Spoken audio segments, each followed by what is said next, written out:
Hello there, YouTube. So I've got a bookish video for you, and this was inspired by a video I saw by Gunpowder Fiction and Plot, which is a channel I quite enjoy. I will link to the original video below, and the video was explaining how they read 257 books in 1 year. So I'm making my own version of that, how to read over 250 books a year. Because I have a problem with videos like this. Now, if you've been watching this channel for a while, you probably already know what I'm going to say. Because this is something I've not kept quiet about. Reading 250 books in a year, not very realistic. Not really. Honestly, reading more than 100 books in a year, not very realistic. 250 books in a year. That's a lot of books. That's 5 books a week, basically, give or take. Now, 5 books a week is close to a book a day, if you think about it. Let's assume we take 2 days off. Is it possible to read a book a day? Yes. The average book takes around 7 to 10 hours to read, depending on the book. So you can read a book a day, but it'll be pretty much the only thing you're doing. Now, if you've got a fast reading speed, you might be able to get through the average book in 5 to 6 hours. Or if you're reading particularly short books, you may be able to get through a shorter book in just a few hours. But that limits you in what you're reading. You're certainly not going to be reading things like a Sanderson, huge fantasy book like this. Right? This is almost 400,000 words. You're not reading this in a day. I don't care how fast of a reader you are. You're simply not.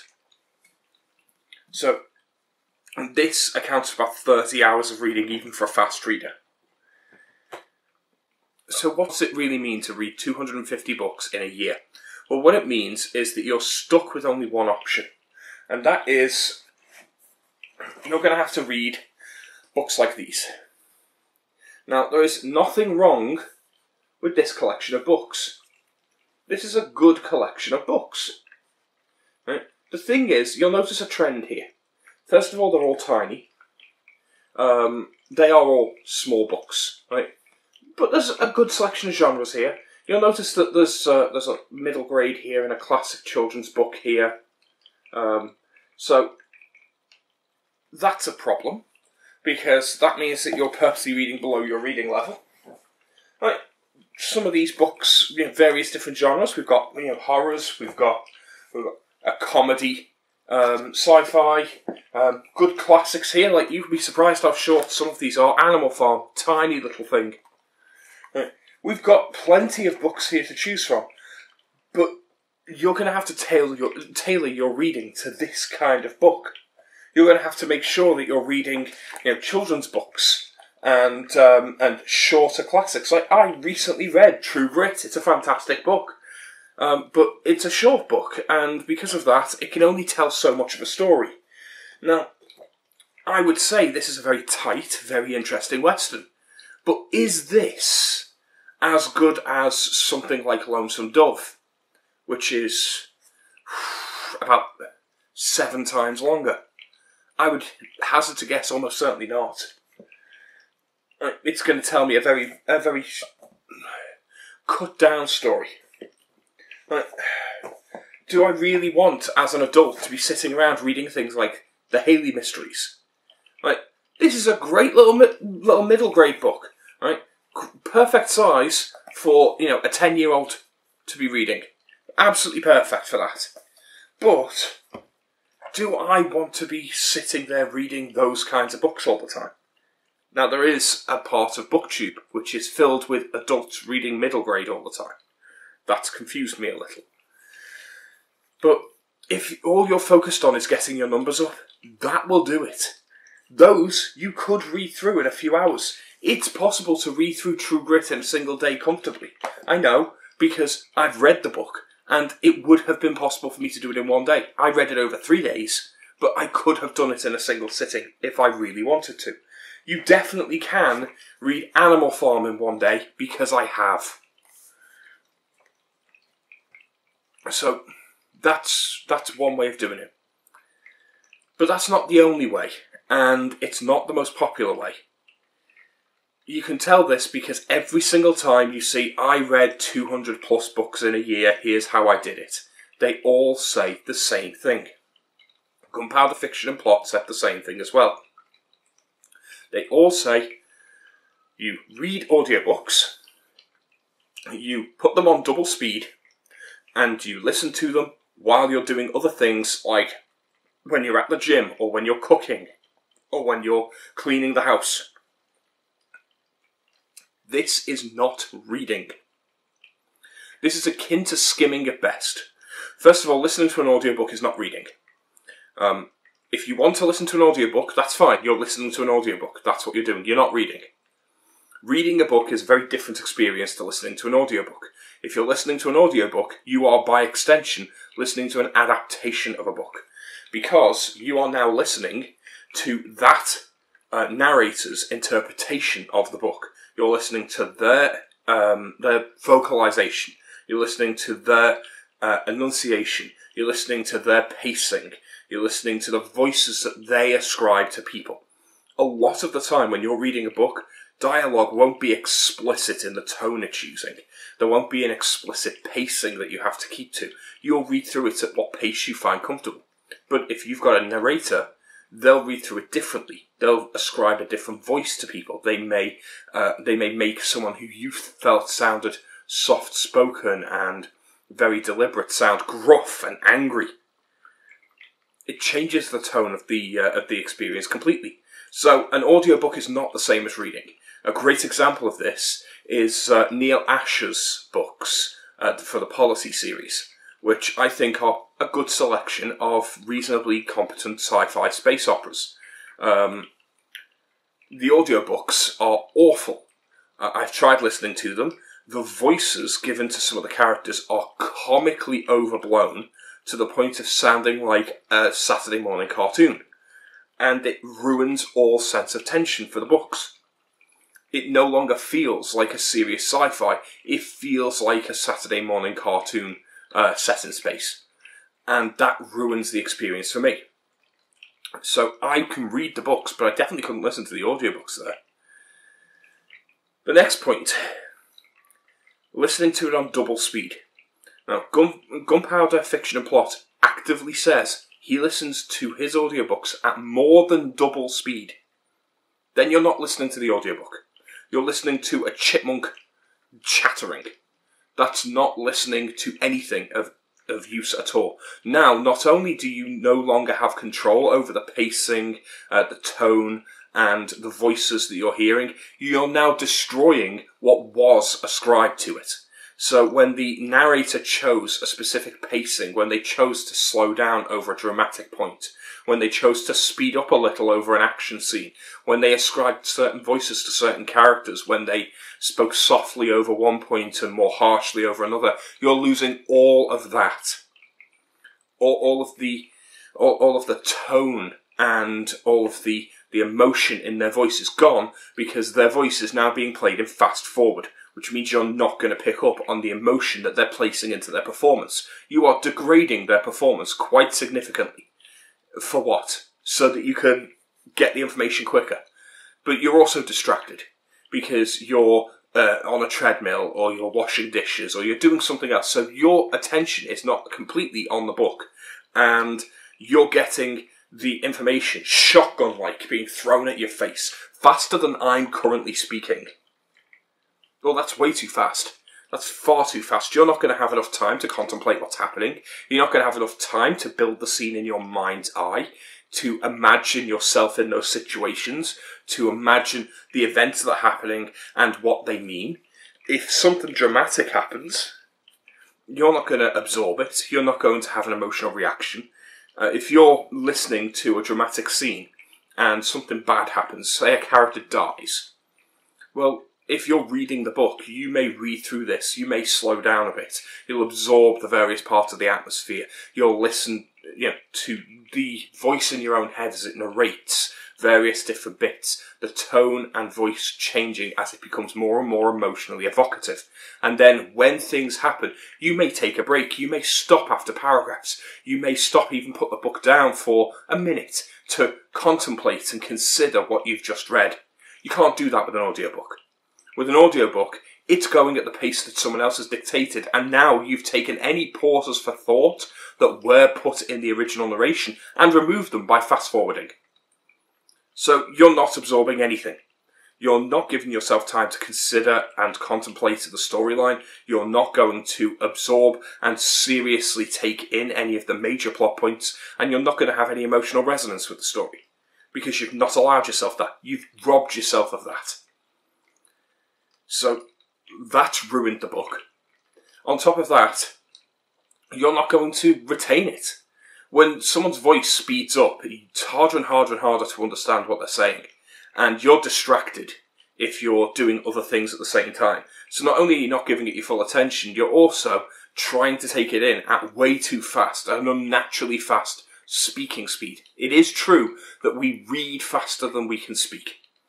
If you're listening to someone give a lecture and reading the same lecture as a set of notes, you will read it faster, generally, than the person speaking. Most people speak at around 150 to 170 words a minute, whereas most people can read at about 220 to 250 words a minute. The thing is, you're using a completely different part of the brain to listen to and decipher noises as words than you do when you visually scan across a word with your eye and convert that into meaning in your head. These are different processes. They take different amounts of time. There is clarity that you need, especially as you can mishear a word. Someone can speak, and depending on their accent, depending on how they speak the words, depending on how loud they are, how much effort they're putting into properly pronouncing each word, you can get a very, very messed up version of what's being said. And if you're then speeding that up, the chances of you mishearing words are extreme. And unlike reading, you can't read a sentence, I didn't get that, and immediately jump your eye back and read it again. You can't do that with an audiobook, especially an audiobook that you're not actively focusing on. Now, theoretically, if you're listening to an audiobook and you miss something, you just press back, go back 10 seconds, listen to the last 10 seconds again. That's not going to guarantee you go back to the beginning of a sentence. In fact, it's almost certainly going to guarantee you won't. But also, you're distracted. You're doing exercises or washing the dishes or cooking a meal, which means you're not at the controls of the audiobook to jump back 10 seconds.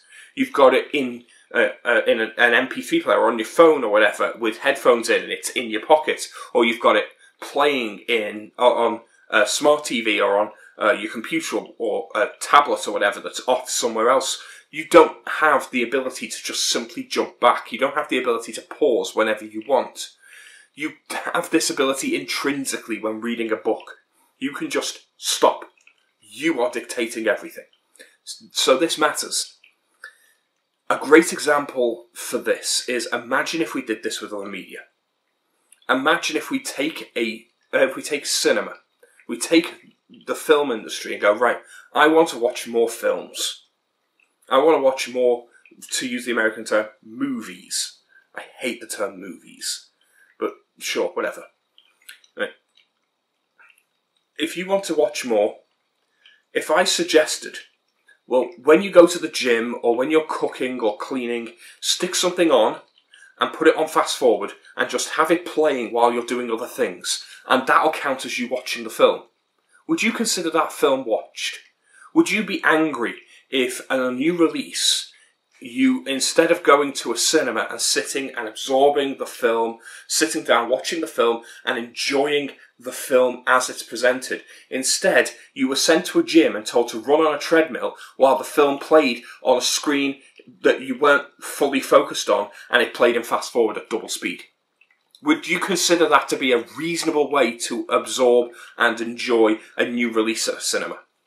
No, you wouldn't. You'd find that laughably crap. You wouldn't consider that a film watched. You may, from that, understand the basics of the plot, know who the characters are, and basically have the film spoiled for you.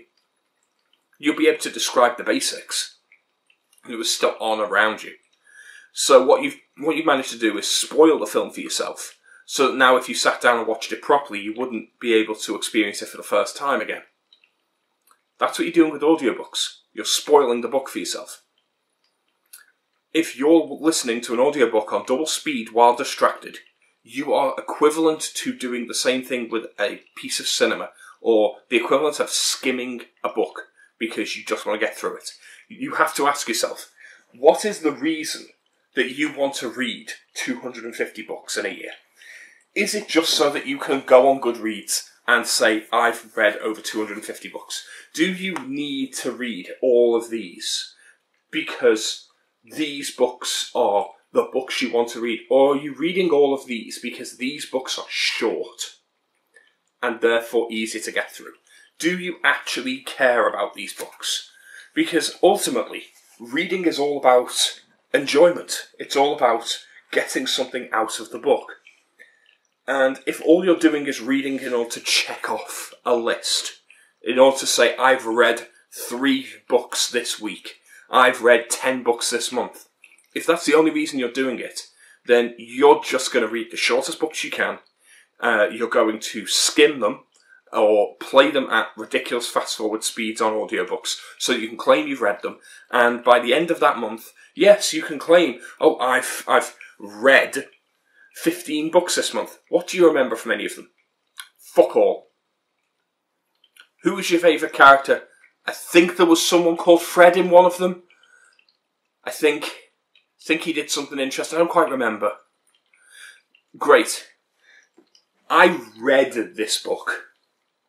Not this one. I read the smaller like paperback. Rather than this big floppy one. This big floppy one I switched to for the last few chapters, and I wish I was reading from this the entire time rather than the mass market paperback, which is over there, in fact. But yeah, I physically sat and read it. It took me more than a month and a half to read through the entire book. I was reading other stuff and doing other things at the time. But I remember the characters from this book. I can tell you in detail who Kaladin is and who Dalinar is. I can tell you my favourite scenes. I can describe some of the events that happened in this in detail. I can discuss the themes and the pacing. And I can go into detail with this book. And I read it 2 years ago. I've not reread it since. I know who all the characters are, I know what the plot was, I know how it ends. I'm going to read the sequel. I'm going to read the next book in the series. And I'm going to be able to jump straight in, even though I've not read that in 2 years. Because I don't need a refresher. I don't need to refresh my memory to tell me what happened in that book, because I actually read it. In the same way that if I watch a TV show or a film, when I go to watch the sequel, I don't need to watch the previous film in order to remember what happened in it. If I was actually paying attention, I just remember it. Now sure, sometimes things slip your memory and you'd like a refresher, that's fine. But notice how many people read series of books, and if they're reading a book and the next one isn't out for 6 months, they have to reread the previous book, because by 6 months down the line, they've forgotten everything. That's because they're either listening to it on audiobook and fast forward, or they're skimming it. They're not really reading it.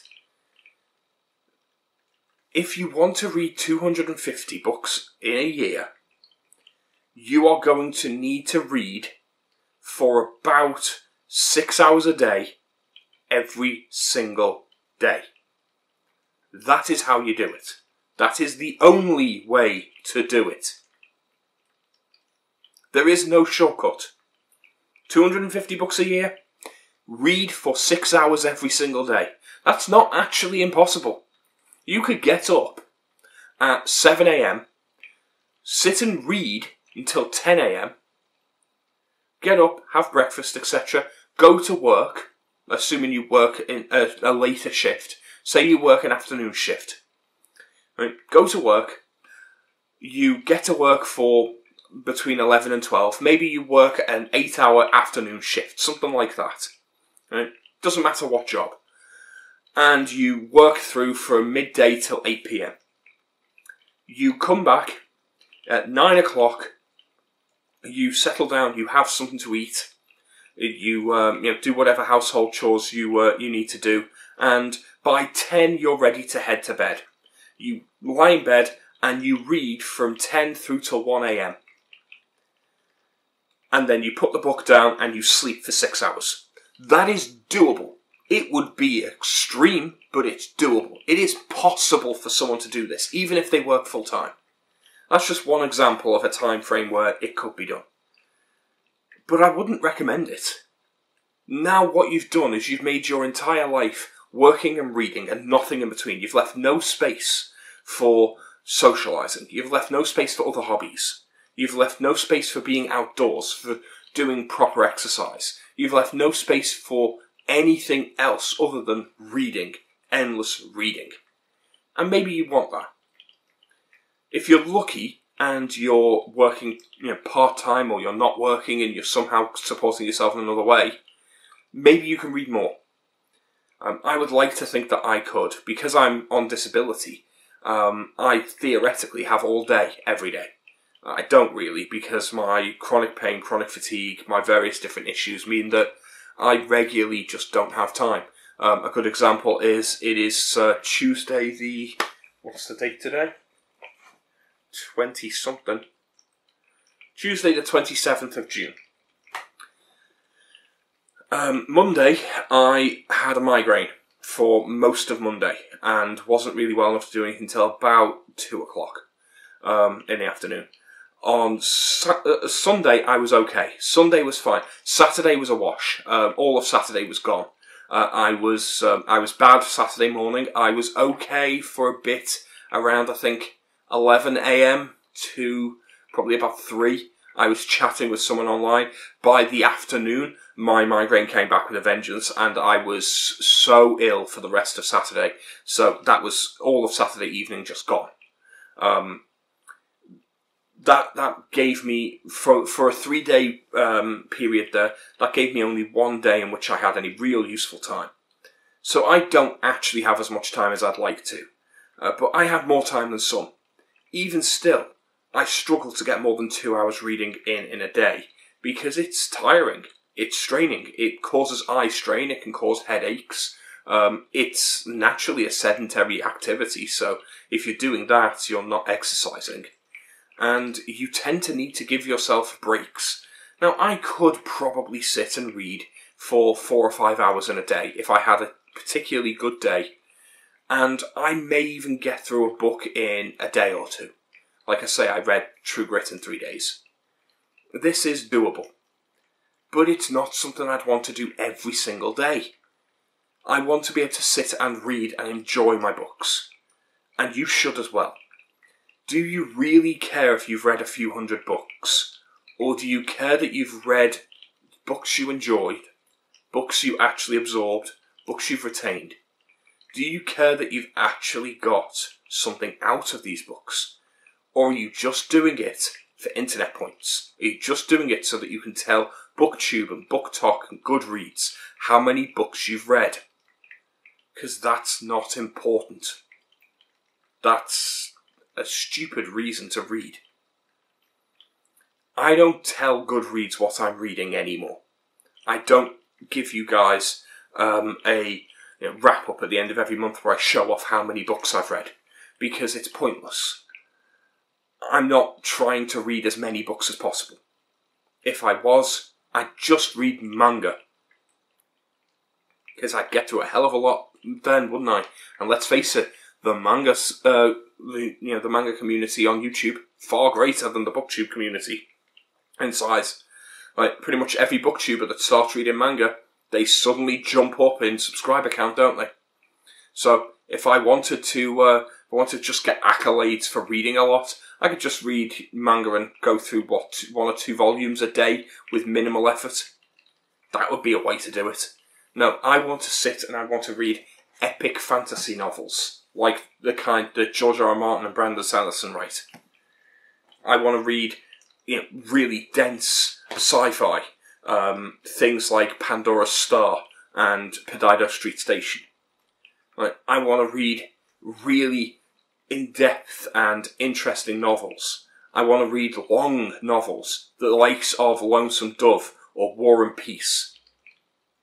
These are the kind of books that I'm interested in and excited to read. And the thing is, if I'm reading these kinds of books, I'm not reading 250 of them in a year. I might read 10. And that's a reasonable amount. That is about right for most adults reading these kinds of books if they consider themselves a reader and put aside a few hours a day to read. If you're reading books the size of Lonesome Dove or Way of Kings or Crime and Punishment, books that actually have a substantial heft to them, you are reading books that are 300,000 to 400,000 words. They are not going to go down easily. It's going to take time. So, yeah, you need to be spending 25 to 30 hours with those books. That means you're spending a month with one book if you're reading an hour a day. And that's assuming that you're reading at a good pace and you don't have days off where you can't read. It is reasonable to assume that the average person will read between 10 and 50 books, depending on the size of the book, if they are an avid reader who reads daily.